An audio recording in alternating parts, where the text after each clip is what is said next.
یہ دین کی باتیں یہ تو دل کو دستک دینے کے لیے ہوتی ہیں، صرف دماغ میں بٹھانے کے لیے نہیں، دماغ میں جمع کرنے کے لیے آگے نہ ہے۔ معلومات تو دماغ میں جمع ہو جاتی ہیں، آگے نہ عمل پر برانگیختہ کرنے والی، ابھارنے والی آگے وہی بات ہوگی جو دل میں اتر جائے یار کہاں۔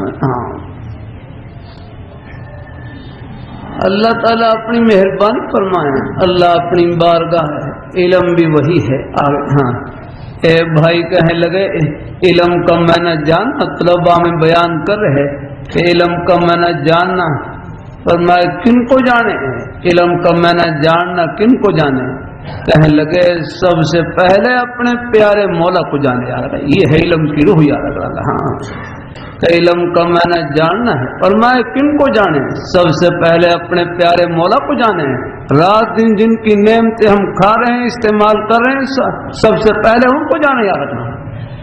دائیں بائیں کی چیزوں کو پہچان لیا اور اپنے پیارے پیارے مولا کو نہ پہچانا یار، نہیں سب سے پہلے ان کو پہچانے یا رکھنا، ان کو پہچاننا کہ وہ کن باتوں سے خوش ہوتے ہیں ان میں آگے بڑھیں، کن سے ناراض ہوتے ہیں ان سے بچنے کی کوشش کریں۔ الحمدللہ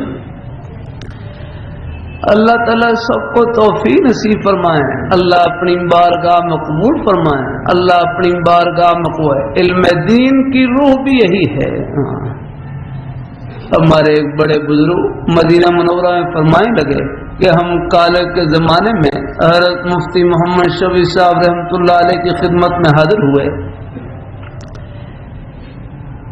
اللہ والوں کی نیک مجالس میں شرکت کرنی چاہیے، اس کی بڑی برکت ہوتی ہے یار کہاں۔ اللہ تعالیٰ اپنی مہربانی فرمائے، چاہے کوئی بات ذہن میں رہے نہ رہے لیکن ان کی نیک صحبت کا نور یار کہاں۔ ابھی چند دن پہلے ہمارے بزرگ تشریف لائے ہوئے، فرمائے لگے ایک ہے علم نبوت اور ایک ہے نور نبوت یا رکھنا۔